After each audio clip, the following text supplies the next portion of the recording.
again, is one of the problems here. What is the United States trying to accomplish with this campaign? They had 39 days to break Iran's back, and they couldn't. Remember, it was the United States that sought out the ceasefire. Donald Trump has admitted we had to sign the MOU because we had no choice. We're running out of oil, and we didn't have the military means to change the reality that Iran controlled the Strait of Hormuz. And J.D. Vance admitted that the MOU is just a charade the whole time. That the goal the whole time is just to buy time to get oil, stored up. But it was also to buy time to get weapons deployed from other parts of the world to the Middle East. But the United States has bought a maximum of 3 weeks, 21 days. So now we're going to try to accomplish in 21 days, which we couldn't accomplish in 39 days, to defeat Iran. And Iran, on the other hand, has had a chance to fully evaluate the previous air campaign, understand targeting priorities, targeting, accuracy. It's what, we, the people, sit back here and we are told the U.S. struck this, that, and the other thing. We don't know what the U.S. struck. You know who knows exactly what the U.S. struck? Iran. They know everything. And so now they'll, again, they're not stupid. I watched the Iraqis do the same maneuver after Desert Storm. They do a full spectrum assessment of the targets struck by the United States, the dates. They know what was going on. So again, they don't need to know what intelligence the U.S. had. They can reverse engineer it by, let's say it's a target of importance. They can sit there and say, well, how did the U.S. find out about this target? What was happening that could have tipped them off on that? And then they do counterintelligence survey and improve their operational security to minimize target exposure going forward. But they also look at places the U.S. hit that have nothing to do. And I would say 80% of the targets struck by the United States had nothing to do with anything. We just blew up empty buildings. And so they're going to make a determination that was this simply a bad map survey by the United States, some AI generated program scouring maps looking for, something that could be used. Is it something that had historical affiliations? I mean, this is one way you find out. You have Manab School. Well, we know that Manab School became a school in 2016 and that the U.S. knew about that. So whatever targeting programs being used is scouring data that predates 2016 if they're going to say that was a missile headquarters. And so the Iranians have done their due diligence, I believe, and they have adjusted accordingly. So now, what have we done? If 80% of our targets are bombing nothing, that means that our intelligence isn't that good. Some people could say that maybe we fine-tuned our intelligence in the break between April 8th and now, and that we have a better feel for what the Iranians are doing. Maybe the Iranians made a mistake. Maybe there's something the U.S. is exploiting, but I doubt it. I just think that the United States has fallen back on past practices, and that once again, what we're doing is having zero impact on Iran's ability to respond. Is it causing pain to Iran? Every bomb drop causes pain in one way or another. But is it the kind of pain that's going to cause Iran to break? Because that's what we need Iran to do right now, is break. We need Iran to basically admit that the United States has won this war, that Iran will yield on all of the issues that Donald Trump is insisting Iran yields on. And that's just not going to happen. We don't have the military capability to make this happen. So, now you got to go back and say, well, then why did Donald Trump start this again? I mean, this is the key question. Because if all rational assessments point in the direction of irrational outcomes, meaning we're not going to get what he wants, by repeating a military campaign that failed the first time around with better weaponry, with better preparation. What makes you think we're going to, Einstein famously said, or at least it's been attributed to Einstein, the definition of insanity is doing the same thing over and over again, expecting a different outcome. Well, clearly, if we're expecting, expecting a different outcome, but if we're expecting that this time we're gonna break Iran when nothing's changed, we're insane. And I don't think that we're governed by insane people. I do believe we're governed by desperate people, and we have a hint of the desperation again. With Donald Trump, I had to sign the MOU. He said, I had to sign it. Desperation. He had no choice to sign a document that he didn't like, but he had to sign it to get the oil back up. So we know there's desperation now. And so now what is the source of desperation? He needs the Strait of Hormuz open. That's what he needs. Strait of Hormuz open on his terms. He can't be seen as yielding the strait to Iran because now you set a precedent. All other strategic straits around the world now can be taken over by the regional actors, and that disrupts the United States concept of control of the seas. That's why we are so insistent on freedom of navigation. But Iran now says that the strait belongs to us. Donald Trump needs to change, not the reality, because you can't. Unless Iran is defeated and yields the strait back to anybody but Iran, you're not going to achieve this. Iran will always have the ability to take control of the Strait of Hormuz. So you have to change the perception. And we have some hints again, some hints in this. What was one of the things that Donald Trump, posted? I'm taking control of the strait, he said. I'm taking control. I'm the guardian of the Strait of Hormuz. I mean, guardians of the galaxy. I don't know. Is he Rocket Raccoon? Is he Star-Lord? I mean, which one is he? But, the point is, I love that movie. But the point is, he's put that marker on. Then he put a price. Because before he said, it's ridiculous, outrageous that people would charge money to go through this. Oh, no, I'm going to charge 20%. 20%. And you're like, okay. Now, we can be critical of Donald Trump. I often am. In fact, I always am. But you have to respect the fact that the man, while I don't agree with him, and I don't agree with just about anything, he got where he is because he's sneaky like a fox. I mean, he's not a good businessman, but he's a New York City businessman, which means he operates with threats and blusters and stuff like that. And it seems to me that he's falling back on his roots, and he's just going in with a strong opener. A strong opener. First of all, understand that he just legitimized putting a price on passage through the strait after he said that was illegitimate. He just legitimized it. He said, nope, this is it. That's important because he just made the Iranians point. He told the Iranians that, I'm just a second, I got someone calling in the middle of an interview. But he told the Iranians that, no, you're right. You can charge, but we're the ones charging. So there's that's an important thing. Nobody's talking about that. Nobody's talking about the fact that Donald Trump just changed the dynamic. And now we put a price on. Now it's way high of a price. The Iranians are like, well, we were charging far less. But that's not the point. The point now is what Donald Trump's trying to do is get a piece of the action. This is classic Donald Trump. He wants a piece of the action. Now, how does he get that? We don't know because this is early on in the negotiations. But I believe the goal here is to cause sufficient economic disruption to the Iranians so that they will accept some sort of compromise deal that gives Donald Trump the face-saving mechanism that says, I negotiated a piece of the action. I'm the greatest president in the world. No one's better than me. Now, we don't know what that will be. I have some ideas because I don't think Iran's going to yield on its willingness to control. But we know that Iran was willing to give Oman a concession there. They said Oman can control the southern route through the strait, and Oman can collect revenues. So maybe a future potential compromise would be that Donald Trump gets a piece of the Omani action. Not the Iranian action, but the Omani action. But the Omani-Iranian control of the straits is still predicated on the fact that Iran gets to determine, what goes through, when what goes through, and how it goes through.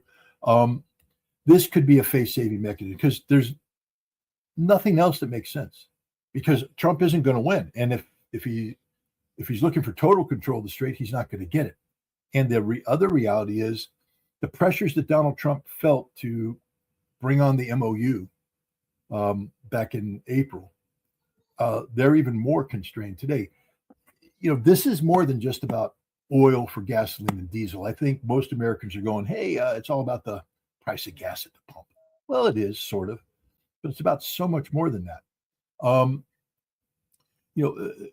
A good deal of the world's fertilizers come out of the Middle East. The raw products, the sulfur, the ammonia. These are all byproducts of this distillation of oil, or the refining of oil. Helium. a critical component. All of these things, they're not getting the market. They didn't get the market. I don't know about you, but if I look outside, I tend to see farm fields in my area. That means crops have gone in. A lot. Hmm? Here in Brazil, a lot. You can see a lot. But what happens if these crops don't get the fertilizer? We get crop failure. That's going to happen. Now there's different planting season around the world, but the point is, fertilizers not getting produced in the quantities necessary to sustain the pace of agriculture necessary to feed 8 billion people. 8 billion, I think, is the world's population right now. What happens if we don't produce the food? People starve to death. And when people start to starve to death, you start getting mass migration, because people just don't sit there and starve to death silently. They will start moving. Europe is going to be overrun, literally overrun, with desperate migrants from Africa and from Asia, from the Middle East, who are all going to be going to Europe to eat their food. If they can't eat the European food, they'll eat the Europeans, because they're going to need to eat something. Russia's okay. Russia produces its own fertilizer. Russia's never going to run out of this kind of stuff. The United States is okay. Europe is okay until it gets overrun. But the rest of the world that needs all this stuff, and this is a point that Sergei Lavrov just made when he traveled in Africa. He says, you're going to starve to death because of them, because of the United States, because of Ukraine. They're the ones. Ukraine is stopping our ability to send food to you. The United States is stopping your ability to get the fertilizers. Now, we'll provide what we can, but the U.S. sanctions us. This is not a good look for the United States. So it's more than just about gasoline and diesel. This is about the things that make life sustainable. And we already blocked them, their ability to be brought to market for 39 days and more. There's been more disruptions. We didn't resolve the blockaded stuff until later, and then it's been hit and miss. But the world got a little bit of a breather, but that's like, I'll give you an example from my own life. I used to body surf as a kid. I lived in Hawaii. I loved body surfing. I wasn't very good at it, but I loved doing it. And I would go out there in the big waves, and and then you invariably, the wave puts you down. And when the wave puts you down, it puts you down on the bottom. You're getting bounced off the seafloor. You're floating around, and you're just trained to basically let go, hold your breath, and wait until the wave lets go. Don't fight the wave, because that exhausts you. Just let it do it thing, and then come up and get a breath of air, get reoriented, and try to go in.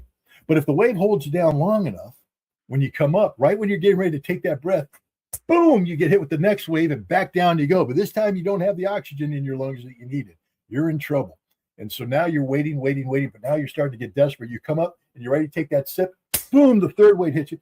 You can drown very easily. The world is being hit by waves of insufficient resources.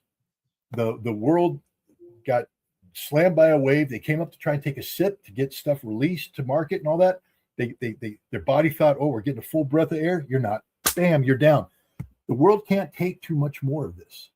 Donald Trump is getting ready to unleash a massive wave on the global. It's not just the global energy market, it's global survival market.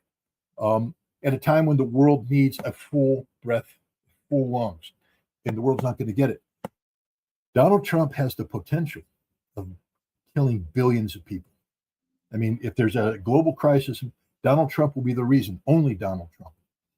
So, this is very serious stuff.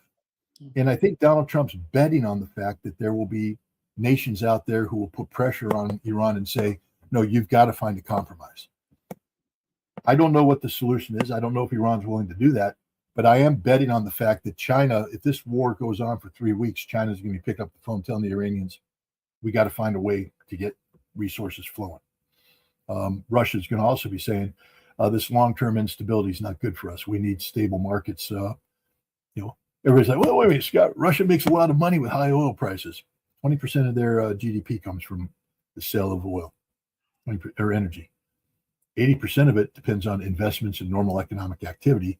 You don't get investments with high energy prices. That's what people don't understand. Watch Landman. I mean, Billy Bob Thornton is out there. His character, whoever wrote that, some of those scripts are brilliant. Talk about the importance of oil and and things of that nature. High oil prices are bad, very bad. It's a short-term gain for some people, but when the prices come down, if they go down too low, all that money you made is gone. They need stability. They need that sweet spot. And Russia needs that sweet spot for long-term investment viability.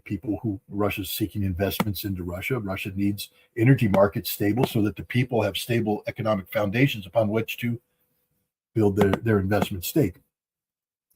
So I think Russia will be picking up the phone. China will be picking up the phone. India will be picking up the phone. Everybody will be picking up the phone saying, hey, we got to find a way out of it, just like they did last time.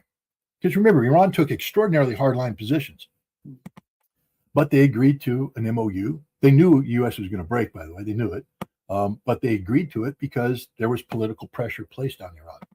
I believe there will continue to be political pressure placed on Iran, and that Iran will eventually be compelled to offer a compromise. Iran's not going to yield on major issues. They're not going to give up the Strait of Hormuz. They're not going to yield on their nuclear program. They're not going to yield on ballistic missiles.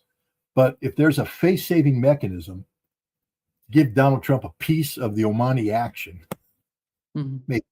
I don't know. But this war makes no sense. It makes no sense at all. There's nothing logical about this conflict because Donald Trump isn't going to get what he wants, and he's putting the entire world at risk. This is what people need to understand. This is putting the Iranian economy at risk or the Middle East economy at risk. He's putting billions of lives at risk.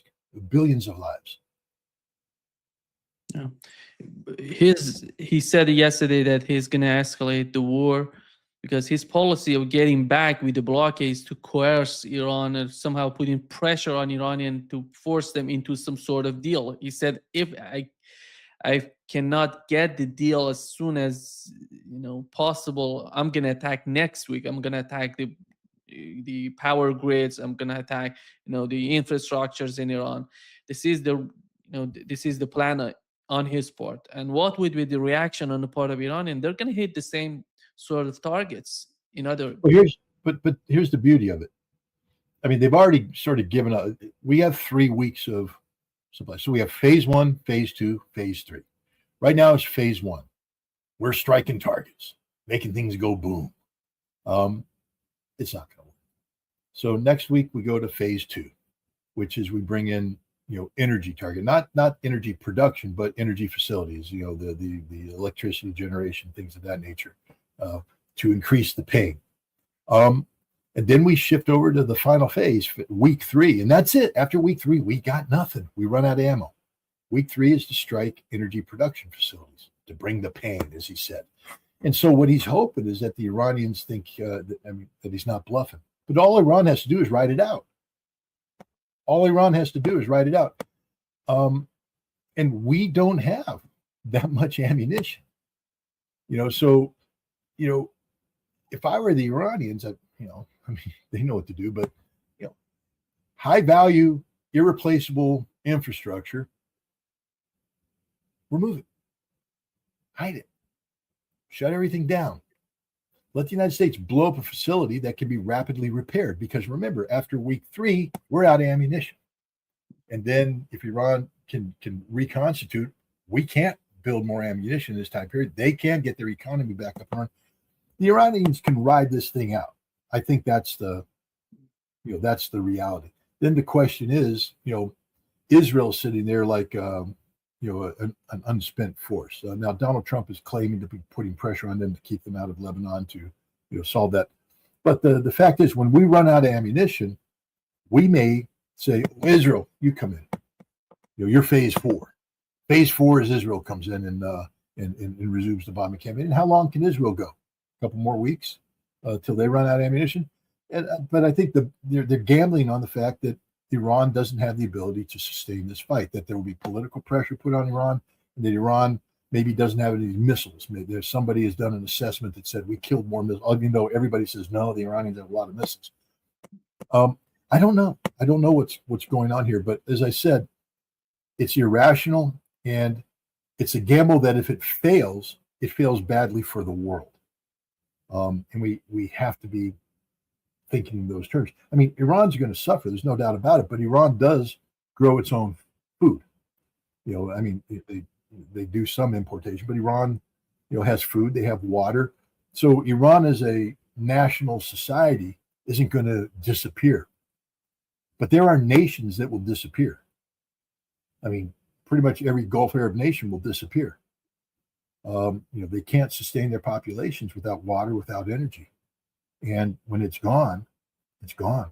Qatar's in a lot of trouble right now, because with a few well-aimed rounds, you can take away Qatar's ability to generate, to produce liquid natural gas for a decade. They don't have reserves to last a decade.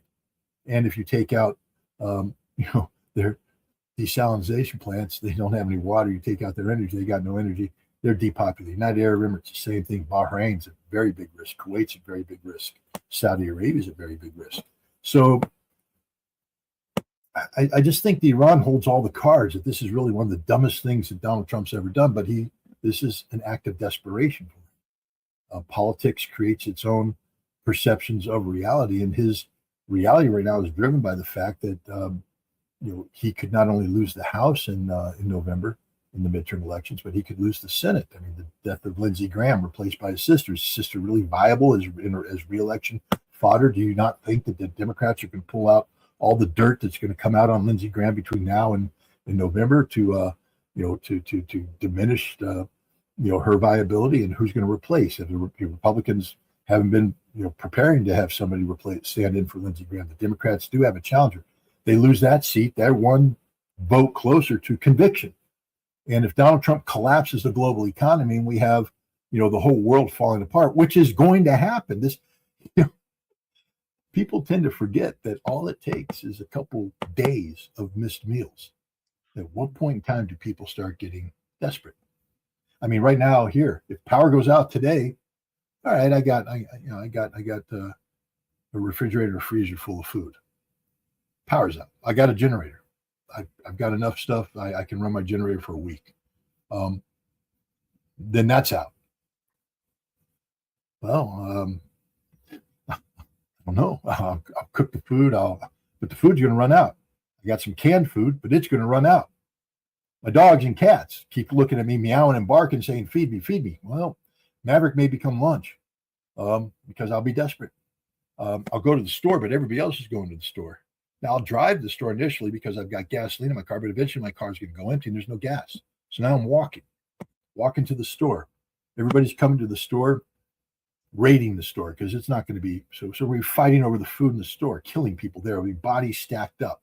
I'll be coming home, but it's going to be a 7-mile walk home from the store. I can only carry so much food, and there'll be people ambushing me the entire way.